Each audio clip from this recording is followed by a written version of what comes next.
What's up, my reseller friends? Welcome back to my channel. My name is Sabrina. I thrift to resell on eBay, Poshmark, and Mercari. And today I have a haul for you. So I did go to a thrift store last night and a single yard sale this morning. So I'm going to show you the things I picked up, how much I spent on them.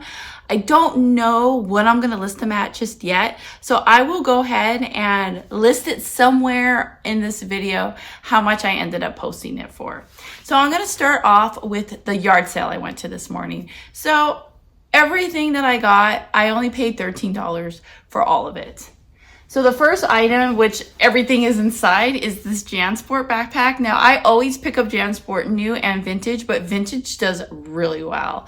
I don't know if this is a vintage one, but I'm pretty sure it is. It's in really rough condition. I am going to have to wash it. The JanSport backpacks do perfectly fine in the wash. I'll do a little bit of pre-treatment, but there's also other flaws in it too. Like there's just random little rips and it needs some repair. But I paid $1 for it, so I figured even if I'm gonna sell it as like needs TLC, I can still get at least $10 profit, at least, I believe, on this. But we'll see what happens after I clean it up and see how much I list it for. Now this doll right here, I'm pretty sure this is a fairly new brand of dolls that came out. I think these are the something rainbow. I'm not too familiar with them yet, but I did sell some of their clothes before and it sold really well. So I have to look up more information on this doll to see exactly how much it's worth and what the name of it. Again, I think it's something rainbow, but I'm gonna have to find out. I'm pretty sure that a Google lens will tell me exactly what doll this is. This is a little bag full of random little toys. I honestly didn't really even look at it too well. Whenever I see things like this and they're a good price, I always just grab them. This was only $3. There's a couple Peppa Pigs in there. There's some little Hello Kitties. I mean, these little Hello Kitties, that's My Melody. She sells really good. So just those two alone, I could probably bundle them together for like 15 bucks. And then there's some Peppa Pigs in here. I can bundle those ones together. So I'll go ahead and show you what I ended up doing. Here we go, right here. This is what I did with all of these toys. Right now, I do not know, but in the future, I will. So here they are.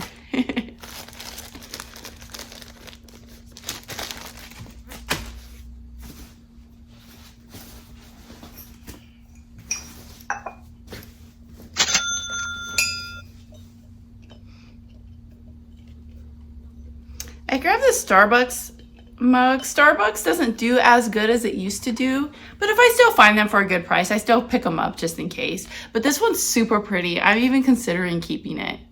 Doesn't it just look like it goes with me too? It's got the little Starbucks in it. So I don't know, I guess we'll have to see what I end up doing with that one. It was only $1, and then this one was also $1. It's a New Orleans one. I'm not keeping this one because I've never been to New Orleans, so that would just be ridiculous. These were inside a little box. They're shoes. I think that these go to those rainbow dolls. I'm not sure, but I'm pretty sure a Google lens will tell me what shoes these are, and we'll see what happens with those. It's just a gamble. I do lots of impulse buys when I'm at yard sales. I feel like doing that is really what has helped me learn a lot of things. It's just by hands-on and getting things that I may be interested in, because I, for one, feel kind of uncomfortable being at a yard sale and like trying to look up comps. And there's several reasons for that. It's not just feeling embarrassed. I mean, sometimes I do, but it's also just, there's just a lot of chaos sometimes at yard sales. There's a lot going on, and it's just weird and awkward to be standing there looking up comps, and I don't know. And then also, I like to make piles and like get like bundle prices on stuff. So I don't stress too much about comps at yard sales unless I'm about to pay up for something. Then I will try to figure it out if I don't feel comfortable doing it there in front of them. Sometimes I do. It just all depends on the situation. But if it's one of those awkward situations, sometimes I'll go into my car and look it up, or I'll pretend like I'm doing something else on my phone, but really I'm looking it up. And there's different ways to go about it. But for the most part, with like little things like this, I just grab them. This is Jessie from Toy Story little people figure. I'm not sure if she's worth anything at all. Also, I grabbed one more other little Peppa Pig character, so I'll probably end up just bundling this with those other toys. And then I grabbed these Hello Kitty plush. These sell pretty decent for me. They don't sell for a lot of money. I think these are these aren't like the special like ones from Japan that do really well. These are just like regulars, but I will throw these in the wash. They are pretty dirty. These types of plush will do just fine in the wash. I do it all the time.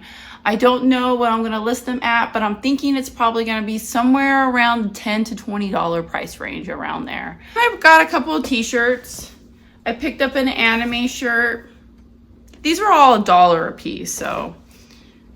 Vans. What I like to do with Vans, there's certain brand t-shirts that if I find them for really cheap at yard sales, I buy them and then I put them to the side and I wait till I find like for example, this one is a size extra large, but I'm pretty sure it's like a kid's extra large or like a teenager extra large.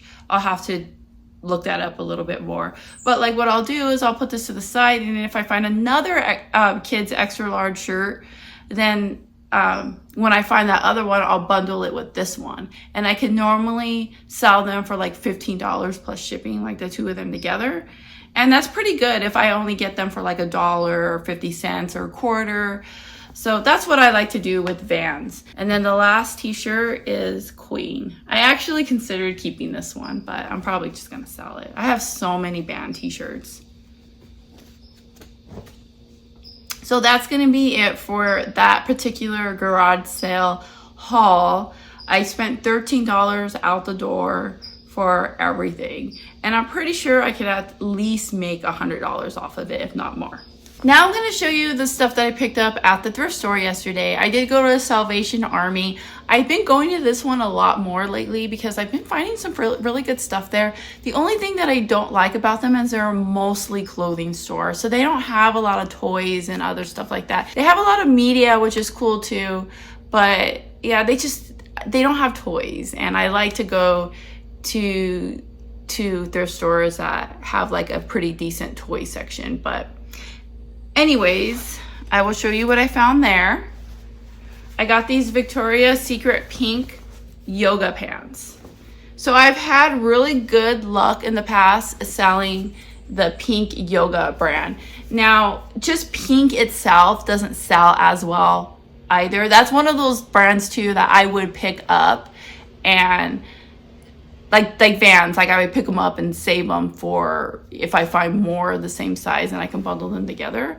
But these ones are a size extra small, and I know a lot of you don't like to pick up extra small, and I get it. Extra small doesn't do as well, but it does still sell. And I'm gonna tell you, I have a 12-year-old daughter that doesn't like shopping in the kids section. She likes to shop in the adult clothing or the teenage girl section clothes. And when we do that, especially when it comes to finding pants, she's really tiny, we always have to look for extra small or extra smalls, and those can be really hard to find. So I have gone online and ordered her some of these hard to find extra small clothing. So there is still a market out there for these small clothes. If you've got like a little tween daughter, they will still sell. So I've bought this CD set. It comes with 3 CDs. It's still sealed. How do I even, what is the name of this? Glandy's Night and the Pips? I couldn't find exact comps on this one just by looking really fast, but it seemed like other sets that seemed similar had like decent comps, like $16 to like $25. So yeah, I just took a gamble on this one. I think I paid $3 for it. And these books were $1 a piece, and I grabbed 6 of them because they had books 1 through 6, and they're in really good condition. It's these warrior books about the cats. So see, I've got the set of 6 here. So I paid $6 for the 6, and I'm planning on selling them for about $20 plus the cost of shipping.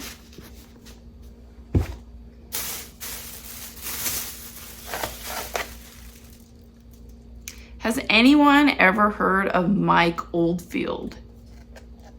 Well, that's what this is. It's a very old CD set. It's called Exposed. I could not find this CD on eBay. I actually saw one on there, and it was like an international one, and they were trying to sell it for like $40. So I don't know. This was only $1, so I figured I'd just take a gamble with it. So all the next items are all t-shirts. I'm gonna go ahead and move over to my clothing rack to show you, because they've already been washed and they're hanging. I don't want to get them wrinkled because they're ready for picture taken. This Neil shirt right here is actually a boy's shirt, but it has the 50 plus ultraviolet protection, and these type of like skin guard t-shirts sell really well for me, even in children's sizes. I picked up Spitfire shirt. Spitfire also sells really well. This is a smaller size. It's a small. I'm excited to look up comps for this. It is the My Chemical Romance, The Black Parade. I did work at Hot Topic during the time that this Black Parade album came out, and I remember all the merchandise we sold there, and this definitely came from Hot Topic. It is vintage, and this is original the Black Parade merchandise. It does have some flaws on it, but I don't know. I don't know if it's going to be, I feel like it's either going to be worth good money or it's not going to be worth anything at all, but I guess we'll find out. I always like to pick up anything that's official Monster Energy drink. This stuff sells really well for me. Got a Boys to Men t-shirt. This is actually from the show that they did at the Hollywood Bowl. The Hollywood Bowl, whenever they have shows, they sell t-shirts that specialize for the Hollywood Bowl, which is really cool because it makes it a rare t-shirt, but at the same time, it narrows down your customer to being somebody who actually went to that show. So there's that. So there's good and bad. And then the last t-shirt is going to be this Pink Floyd shirt. So I wanted to quickly talk to you about how I determine how much to pay for something when I'm outsourcing. So I briefly talked about earlier about how when I'm at the yard sales, I'm a little bit more carefree when it comes to picking things up. I'm not as picky, and I just like to take gambles again because I do a lot of bundle shipping. So I don't think about it too hard when I'm at the yard sales, but when I'm at the thrift stores, I give myself a general rule.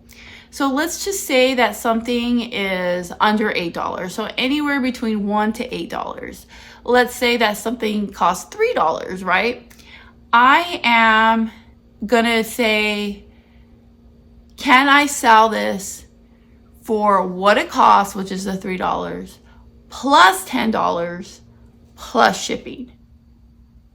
So basically, to put it a little bit more simple, if I find something for $3, I have to be able to sell it for $13 plus shipping.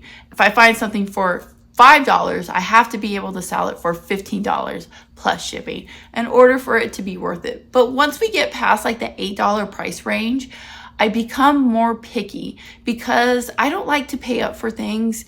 I will pay up for things, I just don't like to do it. So if I'm gonna pay up for something, it has to be something that's either worth a lot or it has a really high sell-through rate. So if I'm gonna pick something up for $10, I have to, and I'm not gonna add $10 to that, I'm gonna add $20 to that. So it's gotta be able to sell for 10 plus 20, which would be $30 plus the cost of shipping. If I found something for $15, I have to be able to sell it for $35 plus the cost of shipping in order for it to be worth it to me. But also, as we get higher up in whatever I'm paying for, that number's got to be higher up. And I just got to make my best judgment. And I also have to look at the sell-through rate, because when I'm paying up for something, the sell-through rate is really important because I don't like my money to be tied up in a particular item for very long. So it also has to be able to be something that's going to sell fast. Like when I list all my little Barbie things and stuff, I don't mind if they sit there for a year because I buy all these Barbie things in bulks. My cost on them is probably like $1/4, and they're so small, they're not taking up any space. So I don't mind letting things like that sit in my store. But if I'm buying more expensive things, if I'm buying things that that are big, that's taking up space in my inventory, they have to have a really good sell-through rate or have to be worth good money. So that's basically my rule of thumb, how I do it. I know we're all different and we all have our different techniques and strategies for how to make money thrifting, and that's just mine. But I hope you found this video helpful or fun in any way at all. Please like, subscribe, do all those nice things because it really helps my channel out a lot. Never forget, when you thrift upon a star, all your dreams will come true. I'll see you in my next video. Bye.